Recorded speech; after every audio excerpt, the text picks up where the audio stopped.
Okay, so let us start with the discussion of Module 4, CEFIzen Organization. Okay. So module objectives.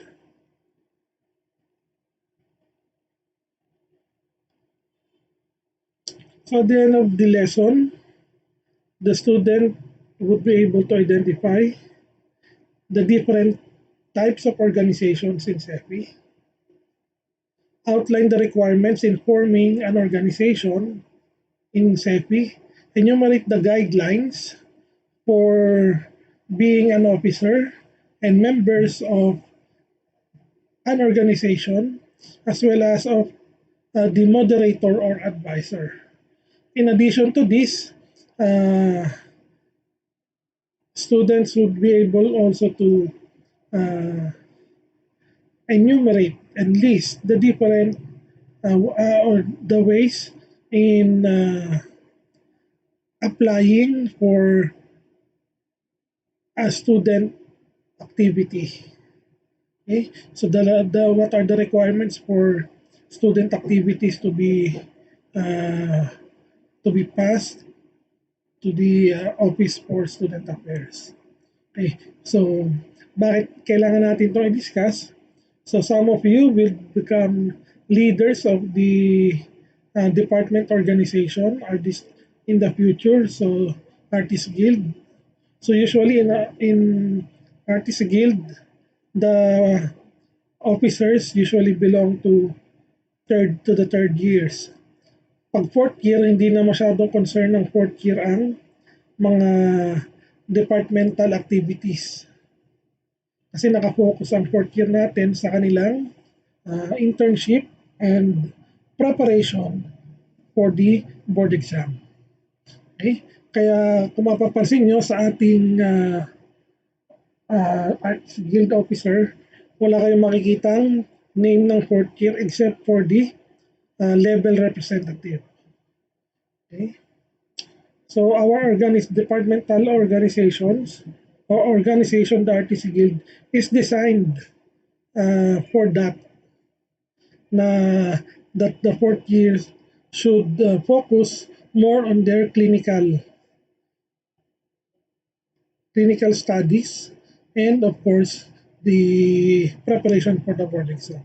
Kasi nga in the regular setting, our fourth years are deployed in the hospital for 11 months. So buong taon ang ating mga fourth year ay nasa ospital. That's during the pre-pandemic period. So now they are undergoing virtual internship, and hopefully by second semester they will be permitted to have limited face-to-face clinical internship. Okay, so student organization. Okay, so our school acknowledges the right of its students to establish, join, and participate in recognized student organizations to foster their intellectual, cultural, spiritual, and physical growth and development, or to form, establish, join, and maintain organizations and societies for the purposes not contrary to law.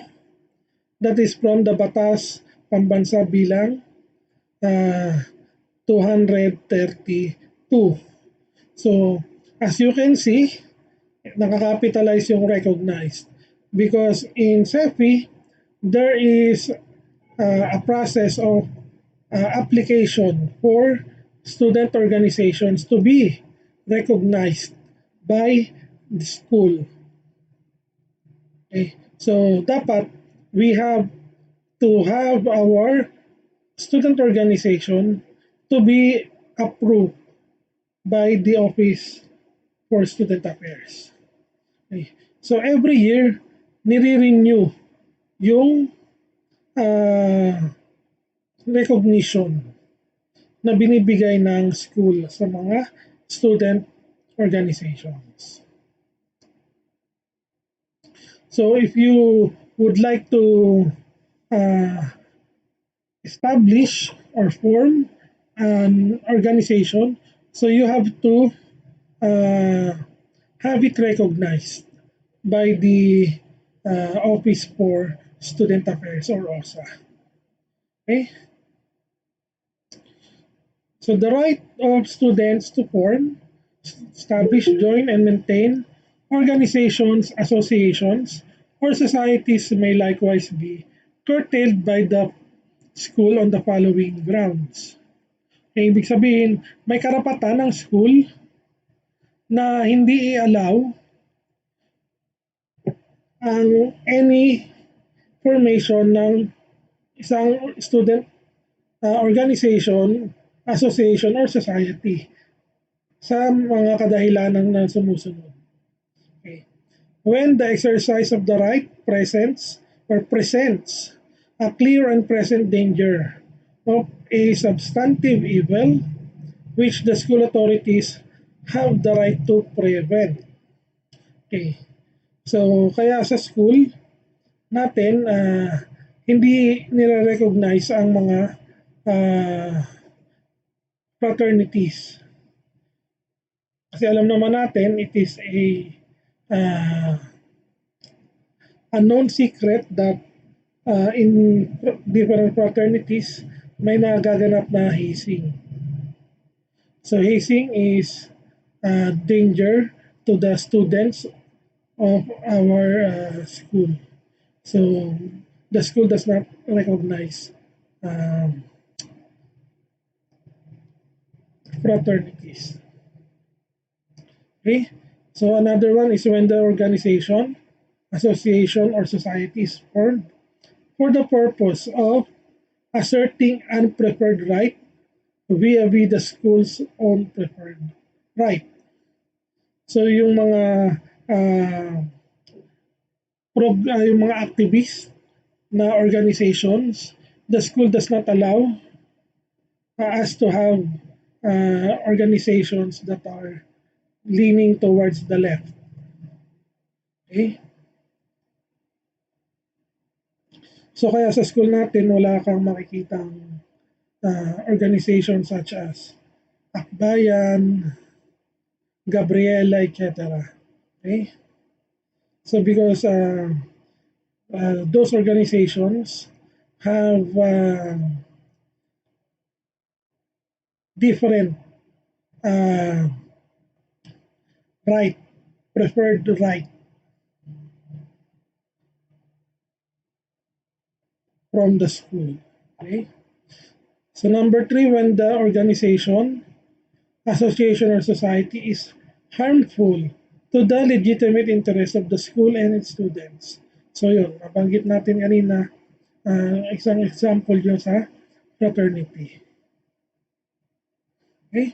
When the purpose of the organization, association, or society is contrary to the school's vision and mission statement. Okay? So if the organization is there not to contribute with the school vision mission statement, so it may not be recognized by the school. Okay. So students desiring to establish, join, or participate in student organization shall do so as a right, subject only to such reasonable rules and regulations as exist in the institution, or it may be promulgated to the Office for Student Affairs. In return, the recognition by affiliation with and or support from the institution. So that is in accordance with the Ministry of Education, Culture, and Sports, Order number 57, series of 1981. So, ayan. Once the school recognizes the organization, so that organization will be given the right to affiliate itself with the school. So, pwede niyang gamitin yung name ng school. Okay? And of course, it can also gain support from the institution. Okay. So, organization or organizers of student organizations who wish to have their respective organizations recognized must file. Okay, magpa-file sila sa OSA within 60 days after the regular classes start for the first semester with a letter of application accompanied by the following data. Okay, so the period for or the deadline set by the Office for Student Affairs for the filing for the recognition of student organization was September 24. So that was last Friday. Okay? So the officers have done their part, okay, in submitting the needed uh, documents in order for our organization to be recognized by the Office for Student Affairs. So ito daw yung nilalaman ng mga documents. Kailangan the student organization have goals and objectives. Okay? So the goals and objectives of our organization can be seen in its constitution and bylaws. Okay? So nandun yung objectives natin and declaration of principles. Then number 2, yan. Kailangan meron siyang constitution and bylaws previously approved by the Office for Student Affairs, signed by the organization's initial set of officers and members of the organization.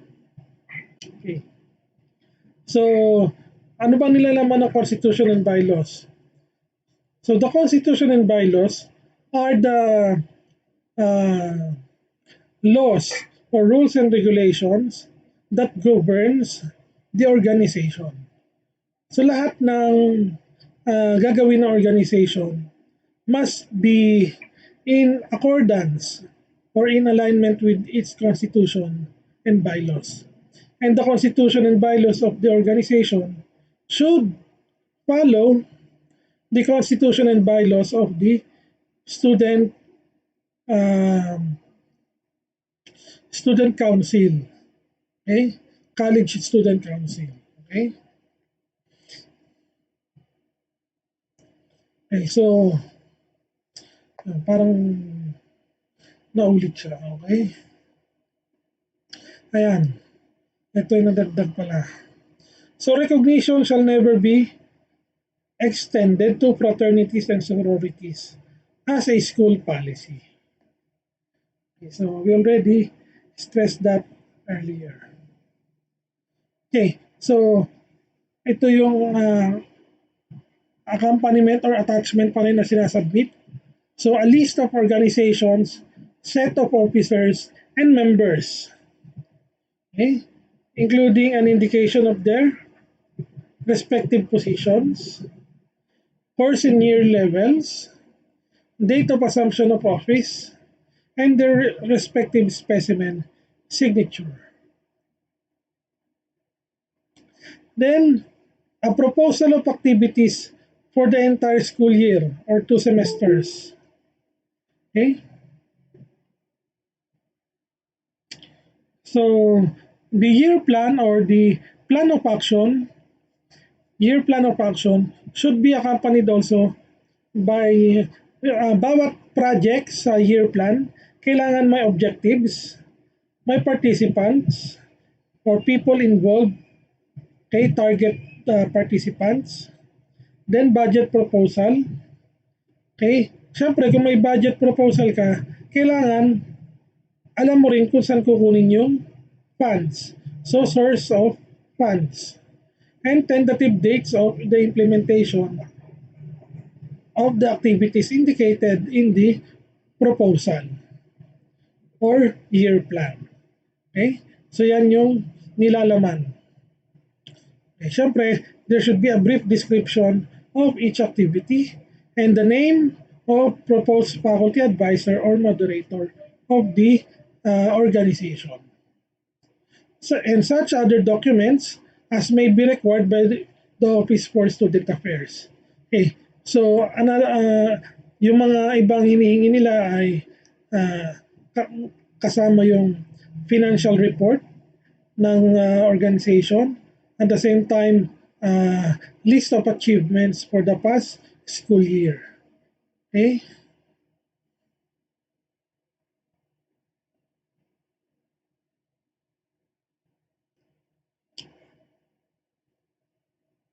Okay.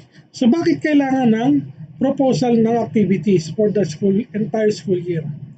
Okay. So ito ay may kinalaman sa approval ng mga activities. Kapag nagpa-approve tayo or nag-submit tayo ng proposal for a student activity, okay, it should be present in the submitted proposal or submitted uh, year plan by the organization. Kasi kung ito ay hindi makikita doon sa year plan na sinubmit ng mga officers, okay, so automatic na that activity will not be prioritized and will not be approved by the Office for Student Affairs. Only activities included in the year plan or proposal of activities attached to the application for recognition shall be granted or shall be permitted by the Office for Student Affairs. Okay. So only organizations with a minimum of 15 members may be recognized by the institution. At no time during the organization's existence will there be a fewer uh, than 15 members. So, yan, may mga organizations na ganyan ang nangyari. So, the organizations do not have sufficient number of members. So, ano nangyari? Nag-dissolve yung organization. Okay? So, sa CEFI before, bukod sa Kalayan Dance Company, meron pang isang student organization that uh, yung expertise nila ay dances. Okay? So yung, I don't know if you have heard it, they are called, or the organization is called Ritmo CEFIzen. So hindi lang pala sila limited sa dances. So they also, their members can also sing and play musical instruments. Okay? So, ayun. Kumonti yung bilang nila, yung membership. So, na-dissolve sila. I think ngayon wala nang ritmo sa episeno. Okay? So, membership is limited only to bona fide students of CEFI. So, no member or no outsider shall become member of the organization. A membership in undisciplined groups will be sufficient ground for cancellation of enrollment. Okay? So, kung member ka ng isang organization and yung ikaw ay undisciplined or meron ka mga rules and regulations na nalabag, so it may lead to cancellation of enrollment or let's say suspension or expulsion. Okay? So depende, of course, depende sa gravity or severity of the committed the committed tawag dito committed action against the rules and regulation of the either the school or the organization. Okay, so the dean of the Office for Student Affairs recommends either the approval or disapproval of the application to the school head or president, who in turns hands in the final decision. So it is the president who has the final say. Okay? So the dean of the OSA shall ascertain whether all requirements have been compiled with the applicant organization and whether the latter's constitution and bylaws and proposed activities are in accordance with the law, institutional policies, and other rules and regulations or directives of the OSA and do not conflict or overlap with those existing organization. So sino po ba ang dean natin ng Student Affairs? Okay? Kilala niyo po ba who is the head of the Office for Student Affairs? So it is attorney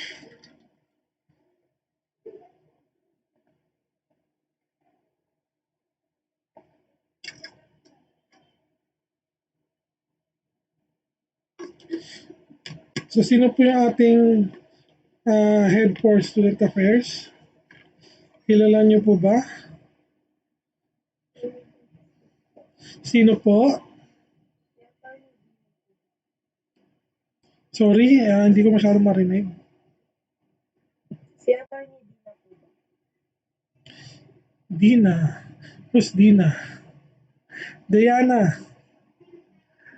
So, si Attorney Lely or si Attorney Diana Maria Rachel Escalayan, okay, who is also our acting president. Okay? So, siya po yung Dean for Student Affairs. Okay?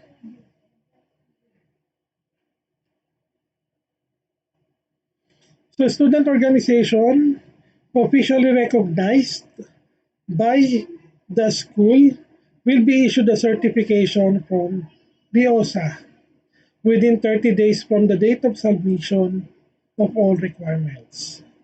Okay. So kapag na-review na ng OSA and wala namang problema sa mga documents submitted, so OSA will issue a certificate of recognition. Okay? So such certification is valid only for 1 year and has to be renewed annually. Okay?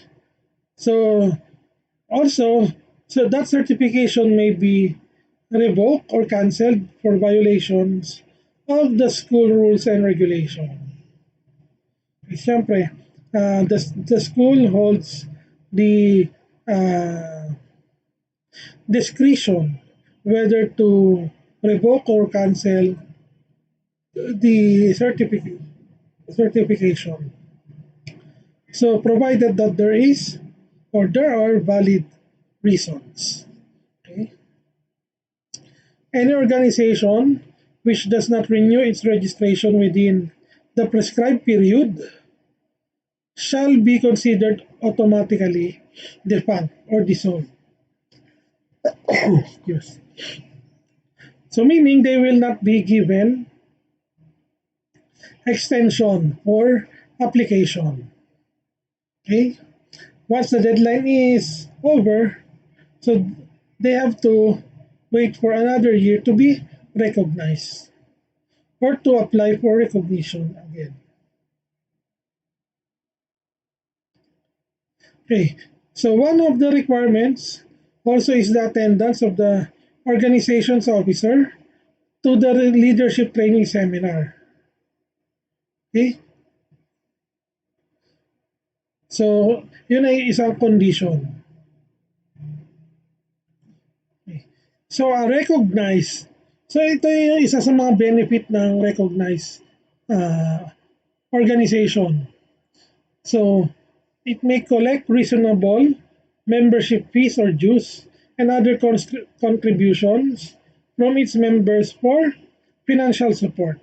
Of course, bukod sa fund na manggagaling sa student development uh, fund, ay there are other uh, expenses na kailangan ay manggaling sa mga or collectahin sa mga members ng organization. Okay? Kaya the recognized organizations are given uh, authority to collect membership fees and other contributions. Okay. Kaya before, pag may mga team building, so of course, saan ba mga galing yung uh, gagastusin for the team building? Siyempre sa contribution ng mga members. Kung gusto ng members na ang team building ay sa isang resort, so the members should of course contribute a bigger amount compared sa team building na gaganapin ay sa school grounds only, di ba? Reasonable naman yon. So what happens when the organization is not recognized? So student organizations which do not apply for recognition or for renewal thereof or whose application had been denied are illegal as far as the institution is concerned. So they can neither claim affiliation with the school, carry the name of the institution, nor avail the benefits enjoyed by the recognized student organization. Any activities carried out by them shall not receive the imprimatur or the permission or the blessing of the school and is conducted at their own risk. Okay? So malinaw po yan kapag ang isang organization ay hindi nag-renew ng recognition or denied ng recognition, they are illegal. And therefore, they will be asked to dissolve for that school year. Okay? So, here are the different types of uh, organization. So first, we have the institutional organization. So when we say institutional organization, these are organizations that are directly under the Office for Student Affairs or they are under the school administration. So these are uh, created or they are created by and are in the service of the school. Okay, so ano yung mga institutional organization? Okay, so institutional organization natin ngayon includes the Kalayan Dance Company and the Kalayan Minstrels. Okay? Those two organizations are institutional organizations. Okay. So of course, they have their own benefits. Yung mga members niya may mga uh, benefits. At the same time, they have their own responsibilities. Kapag kailangan sila ng school, they have to render service to whatever programs or activities that the school is holding. Okay?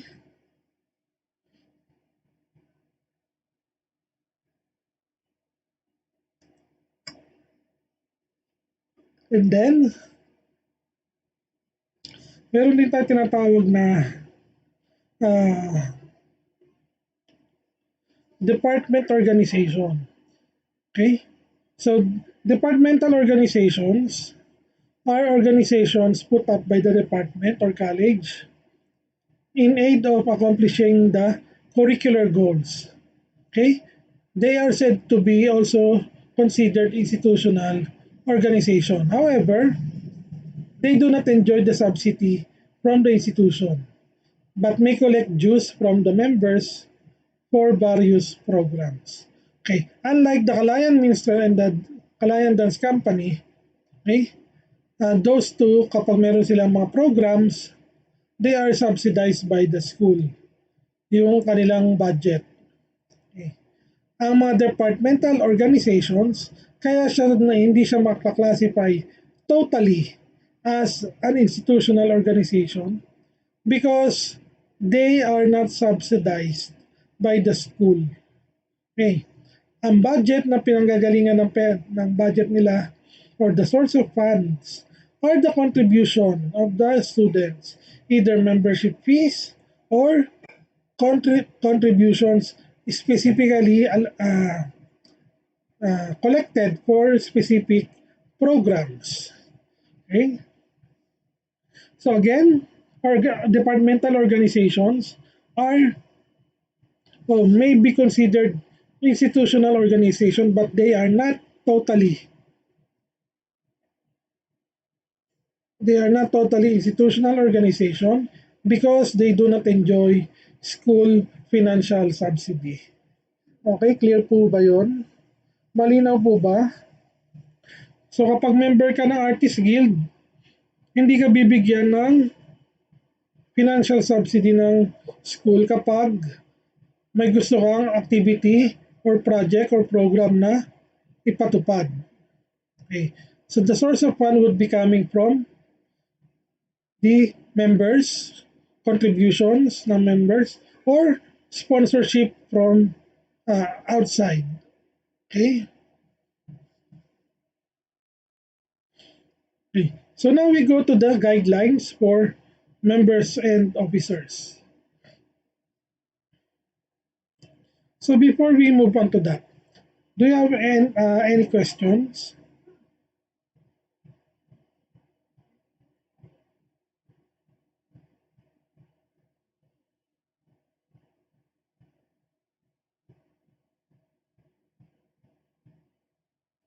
May tanong po ba?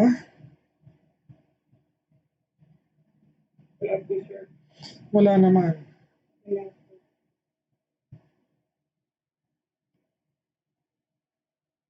Okay, so let us continue. So members, okay, so katulad ng nasa Constitution and Bylaws ng ating Arts Guild, so no student or members shall belong to more than 4 recognized organization. So your limit is 4 organization membership only. Okay? So pwede ka mag-member sa 4 na organization but not exceeding 4. Then for officers naman, an officer of a recognized student organization must be a bona fide student carrying a load not less than the maximum load or the minimum load prescribed by their college or department. Okay, with the exception of a graduating student who may enroll in fewer than the minimum load.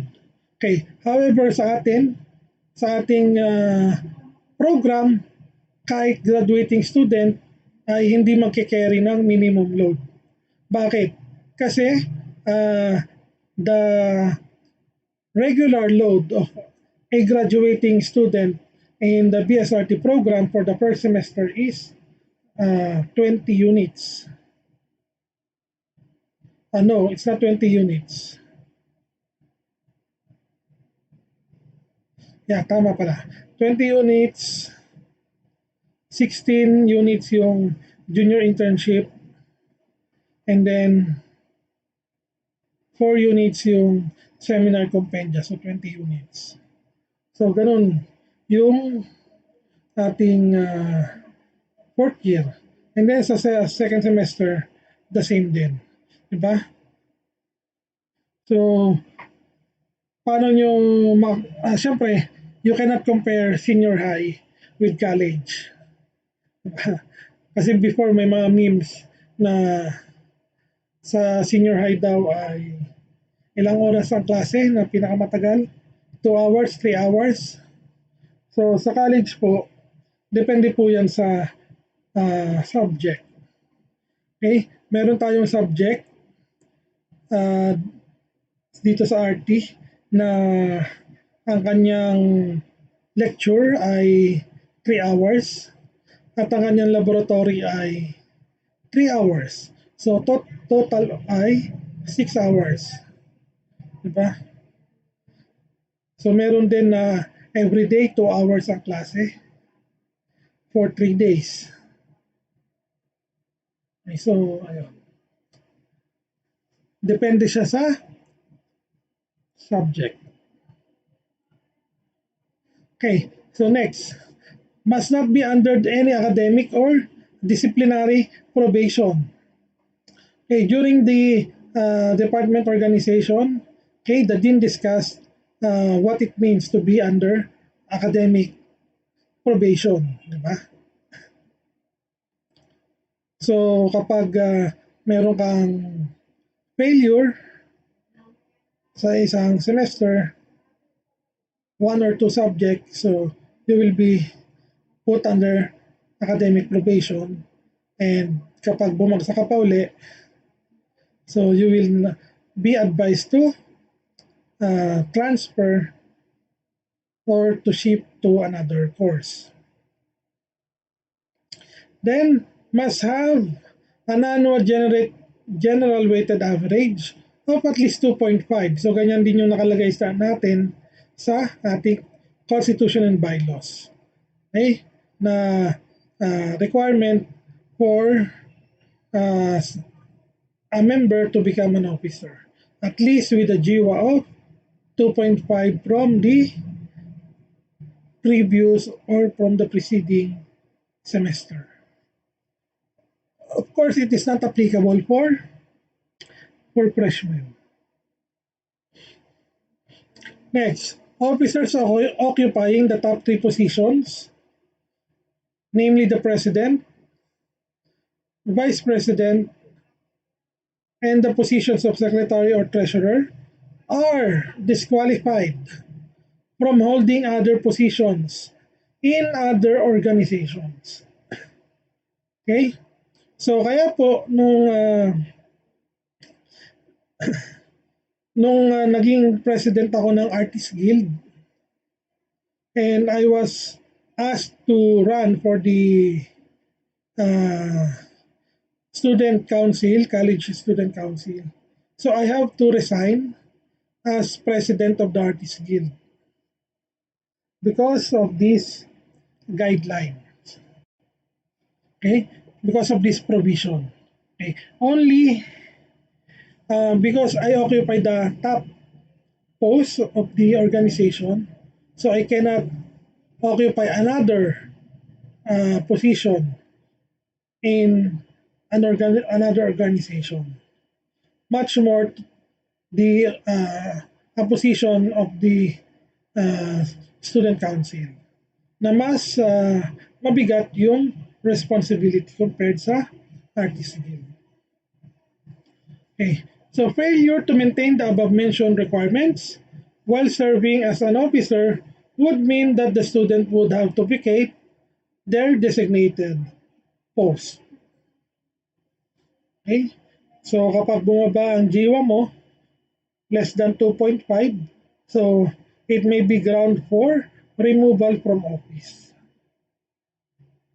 Okay. Now we proceed to the guidelines for the organization advisor or moderator. So ito yung mga qualifications. Okay? So number 1,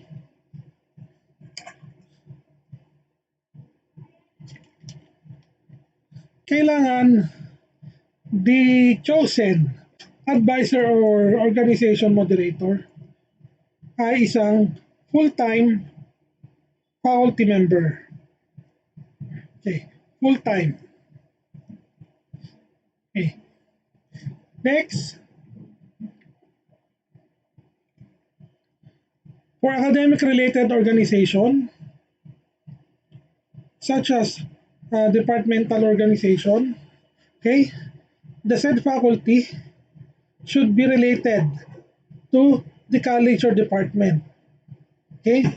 So the faculty should also be recommended by the department head, program head, or the dean of the college and appointed by the Office for the Student Affairs Dean on an annual basis. Okay? And number three, okay, dapat ay merong acceptance of advisorship in writing. Okay? So yan yung mga requirements or qualification.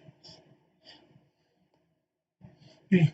So ito namang mga sumusunod ay responsibilities and function. So number one, the advisor or moderator will act as a liaison officer between the OSA and the student organization. Okay? So parang siya ay magiging messenger between the implementation of the policies of the Student Affairs Office and the student organization. Okay? Also, the moderator will facilitate the organization's leadership and planning seminar. Okay? So, in my during my studying period or sa panahon na ako nag-aaral pa sa Centro Escolar, nung ako ay nag-nursing, the Nursing Student Council ay may sinasagawang leadership training seminar every year. Okay? And ito ay dinadaluhan or ang mga umaten dito ay mga officers ng bawat sections. Okay? Bawat sections and mga year level officers. Okay? Kasi ang structure ng Nursing Student Council sa CEU ay we have the Nursing Student Council, okay? And then we also have the year level officers. Let's say fourth year, third year, second year, first year. They all have president down to PRO. And bawat section meron din ganun officers. Okay?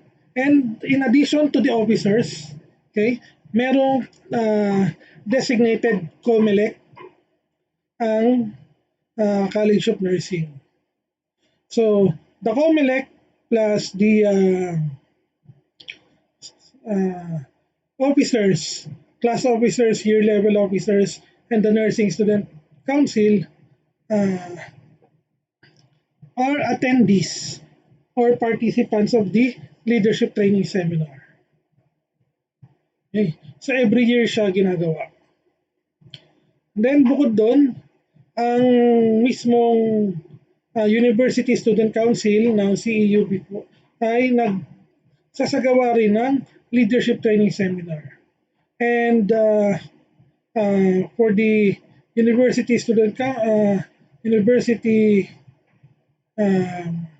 leadership training seminar, so ang nare-require lang nila umattend ay yung mga officers ng student councils and mga recognized organization, student organizations. Okay. Plus, of course, the COMELEC. Kasi merong university COMELEC, merong college COMELEC. Okay. Then, another responsibility and function of the advisor is to assist the organization in their preparation of their calendar of activities.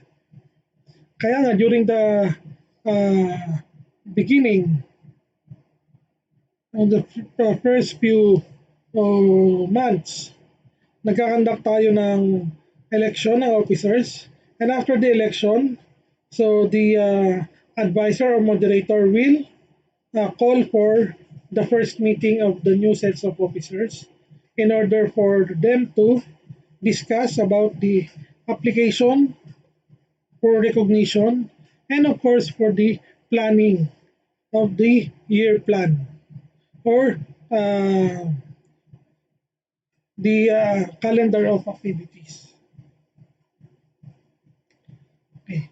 So next is another one is to attend meetings of the organization and of course of those called by the OSA. Okay, number 5, to guide and supervise the student organization in planning, execution, and control of activities. So, of course, lagi nandyan ang advisor. Usually, when it comes to activities, very hands-on dapat ang advisor. Okay? So, in 2019, 2019 was the last time we have the Artist Guild celebration of the Art Week na wala pang pandemic. Okay. So on the first day, we have the uh, didactic part, which is we have a seminar, the presentation of a case study, and quiz bees and other uh, activities. We also have sports fest for the department. And on the second day, we have our uh, team building activity. The team building activity was held on a resort somewhere in, nakalimutan ko yung barangay. Yeah, malapit sa Ecotourism Road. Okay? So, ayun. Uh, During the selection of the venue, so marami kaming pinuntahan. Kasama ko yung mga officers. So, pinupunta namin yung mga resort. Siyempre, nakikipag-negotiate kami sa presyo because Artist Guild is not a rich organization. So we have to control our expenses. Okay? So, ayun. Uh, pero yun, nakalanding nga kami ng agreement between the Artist Guild and the owner of the resort na nagbigay ng mababang price doon sa uh, resort. At ang binayaran lang ay per head, pero parang nirentahan na namin yung buong venue. Though syempre hindi kasama yung paggamit ng session hall and other facilities or such as air conditioned rooms. Dalawang kubo lang yung mga uh, nirentahan namin. Okay. Another one is to determine the propriety or soundness of the proposed student activity. Okay? To recommend approval of the activities in accordance with the policy set by the OSA. Okay? So, yan yung mga specific functions and responsibilities. Okay? So, however, there are additional functions for the CEFIzen Gazette advisor. Okay? That is to make sure that the editorial policies student determine take into account the pertinent laws as well as the school's administrative policies. Okay? So kailangan yung editorial na gagawin ng uh, CEFIzen Gazette ay hindi lalabag sa any policy ng school.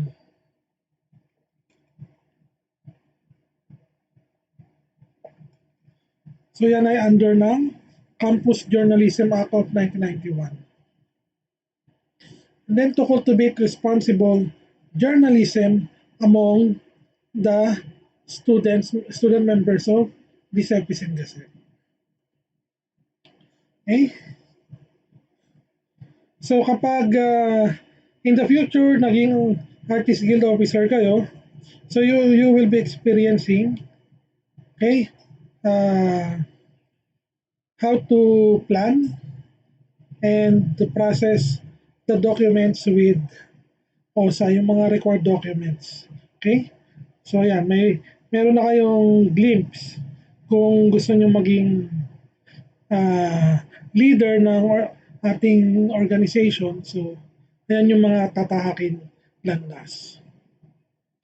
And then, of course, the college student council. Okay? So it is an autonomous, democratic organization representing the college student organization or population. So autonomous. Okay, they are uh, free from control. Okay? And of course, democratic organization, kaya nga nagsasagawa ng election period. Okay?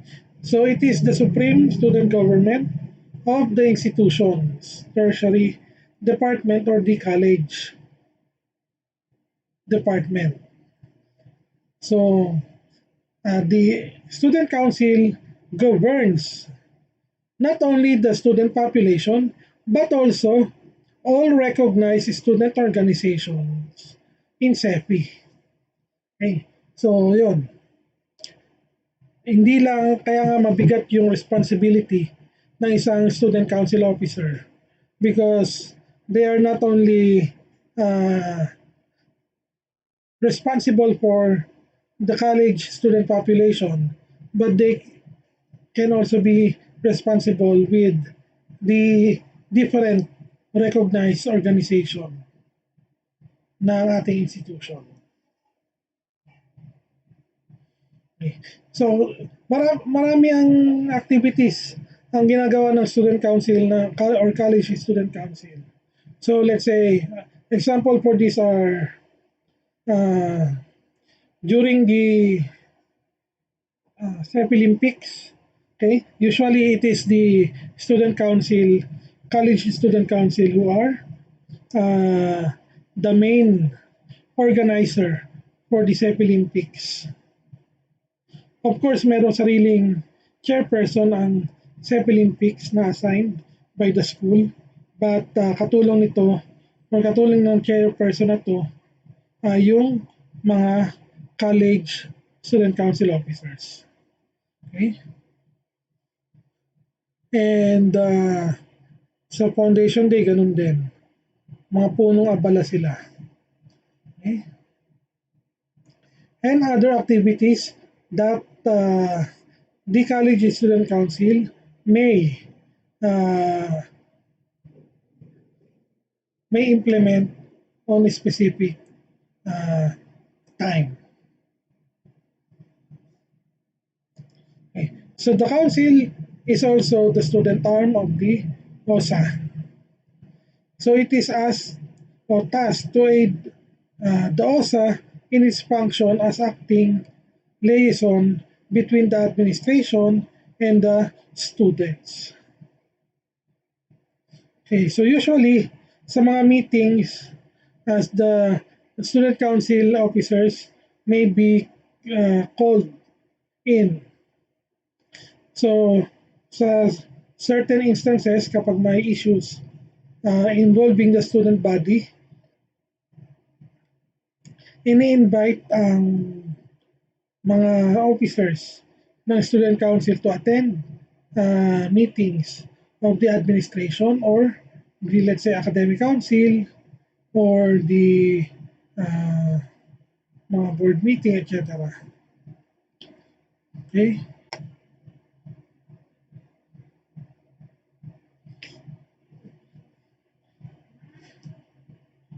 So it is already 11:18.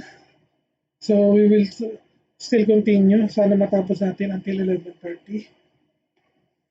Okay? So CEFI encourages every student to participate in co-curricular and extracurricular activities.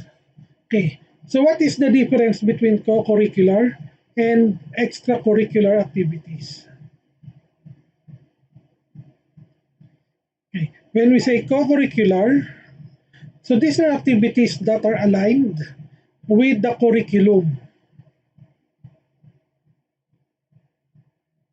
Okay, they are aligned with with the curriculum of a particular program. So let's say the College of Radiologic Technology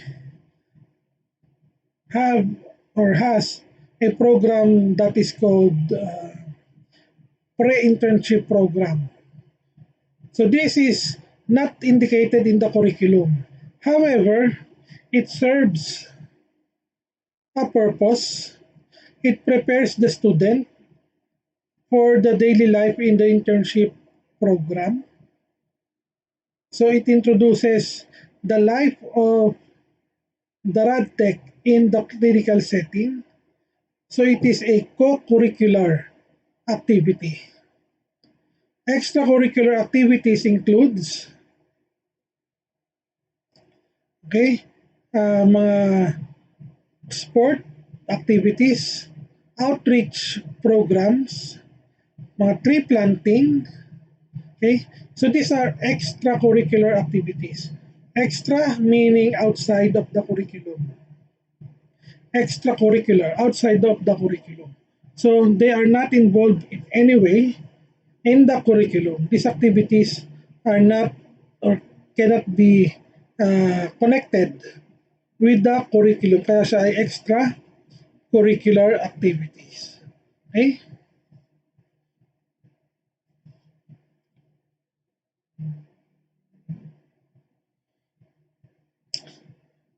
So, however, since curricular and co-curricular activities are intended to supplement but not interfere with the student study, so the college dean reserves the right to exclude or suspend any student from participation in such activities if in their judgment the student needs more time to devote to his studies. Okay. So example nito, okay, uh, every year merong convention ng mga radiologic technology sa Baguio. Every year, umaattend ang College of Radtech. And usually, ang mga pinasasama ay mga third year. Okay. It has been a rule since I was still studying in CEFI that the only students na kasama sa convention sa Baguio ay mga third year students only. Okay. Bakit? Because the dean of the college decided that the fourth year students, mga intern na sila ha, they are having their clinical rotation in different hospitals by that time. Okay? So, naisip ng din na hindi na kailangan i-pull out ang mga students, ang mga interns, just for them to attend the convention. Okay? So sabi ng din, mas importante for my fourth year students to continue their clinical rotation kaysa umattend ng seminar sa Baguio. So, yeah. It is the prerogative of the college dean, okay, to exclude someone or a year level from a particular activity. Kaya rin before, kapag nagkakaroon ng RT week celebration, madalang na makakakita ang mga LATEX students ng fourth year. Kasi they are not usually required to be present sa school kapag RT week. Dahil ang priority nga nila ay ma-complete yung number of hours required by the CHED. Okay. Kasi may required hours yung internship. The required hours of internship is 2,112. Okay. So, hatiin sa dalawa, so it is 1,056 hours per semester. Okay? So ganun kadami yung oras na kailangan spend ng ating mga intern sa kanilang uh, healthcare institution or clinical rotation. Okay?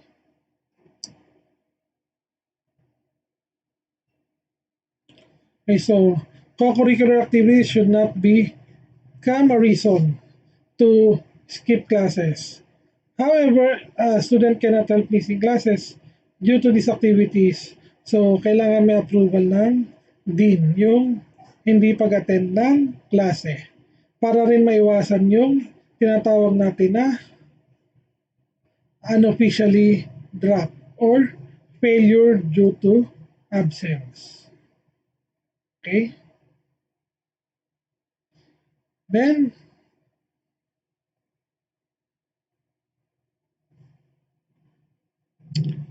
all curricular extracurricular activities should be coursed through the dean and approved by the OSA head. Okay. Ganon din ang any class or departmental activity. So, dean ang mag-sasubmit ng proposal for that. Okay?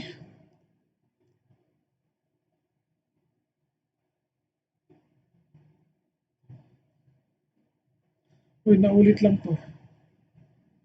Okay. So, students should not participate in any outside activity as an official representative of the school without the written permission from the dean or his representative or the OSA. Okay? Hindi ka pwede maging representative ng school officially if you are not given an appointment to represent the school or institution. Okay, malinaw po yun ha. Let's say, sumali ka sa showtime, sa tawag ng tanghalan. Tapos ang pakilala sa'yo ay, she is the official representative from the Kalayan Educational Foundation Incorporated. Tapos nalaman ng school, wala ka naman palang hinihinging permission. So, it is a violation.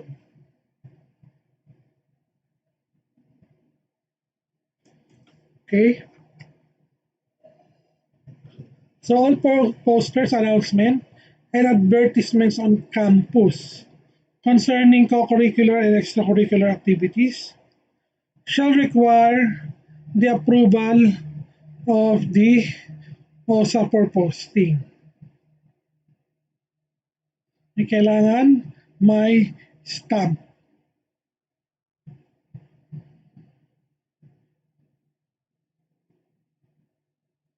Malinaw po. So 2 weeks lang itatagal yung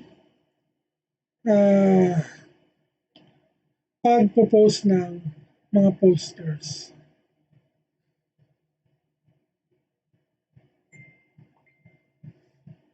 Okay?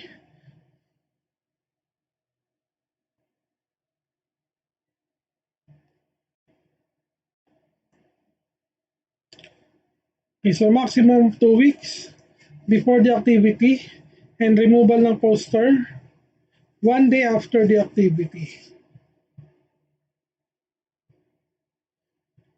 So ito ay pwede lang i-post sa mga designated areas approved by the OSA, such as bulletin board sa mga campus. Okay? So yung ating organization and department, may sarili siyang bulletin board located sa pathway, sa covered hallway from the guard papunta sa Katatagan Hall. Okay?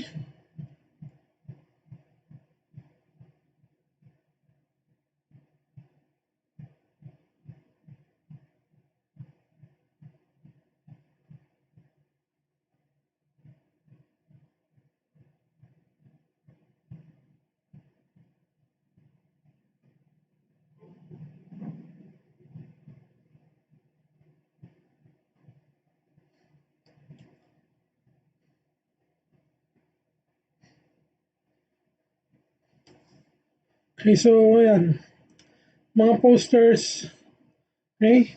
So hindi siya pwede sa windows, doors, mirrors, mga walls, okay, unless may approval nga ng OSA. But usually, the OSA approve its posting sa mga bulletin boards. Okay? So ganun pa rin, such posters, announcement should be removed one day after the activity. So usually pag tayo ay gumagawa ng activity, after the said activity, nag-aftercare na agad tayo. Nililigpit na agad natin lahat ng mga ginamit natin, including the posters, the tarpaulin, the decorations, immediately after the program. Okay?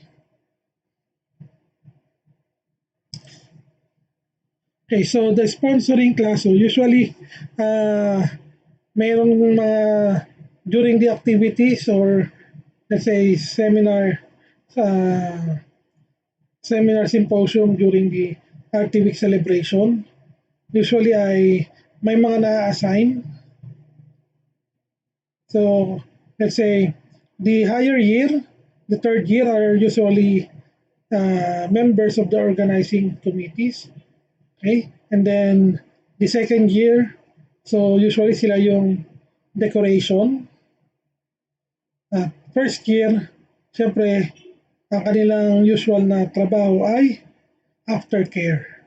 So meaning sila yung maglilinis ng venue, magtatanggal ng decoration, magliligpit ng lahat ng ginamit na ibabalik sa dating pinaglagyan.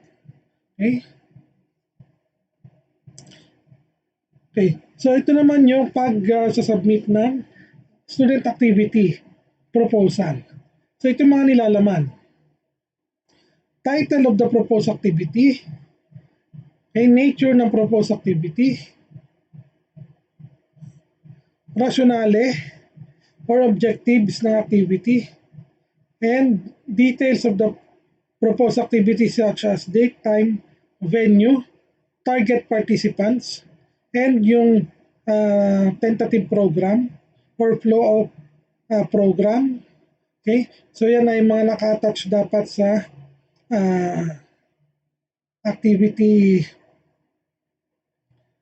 proposal. Okay?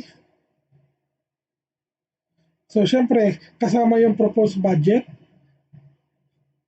source of funds, names of person, mga working committees.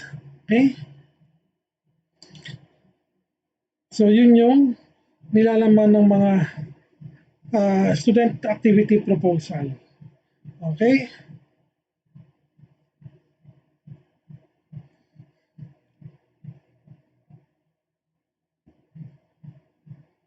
So last na to.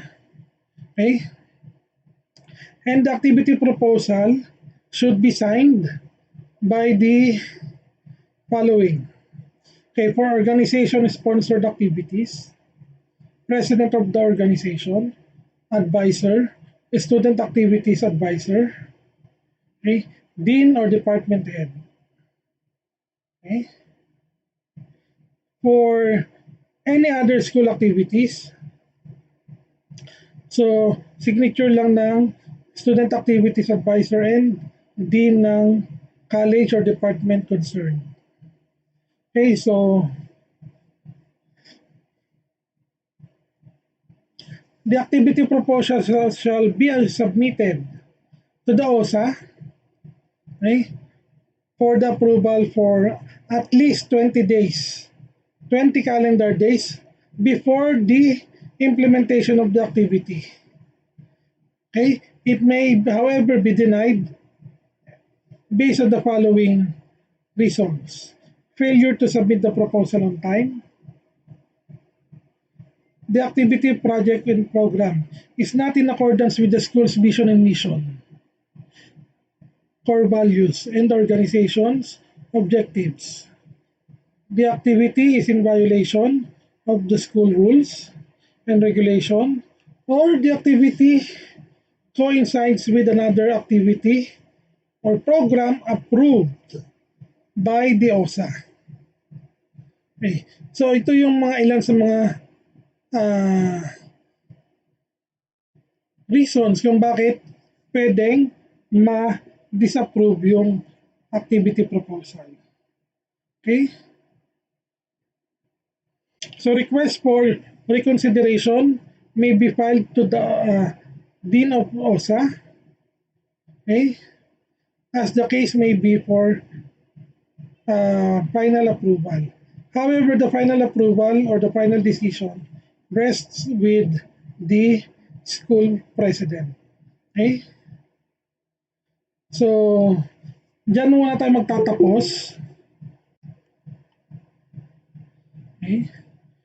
So, dito tayo magtatapos. For your quiz, I will give your quiz later this afternoon. So, just be prepared. It is only a 10 to 15 items quiz.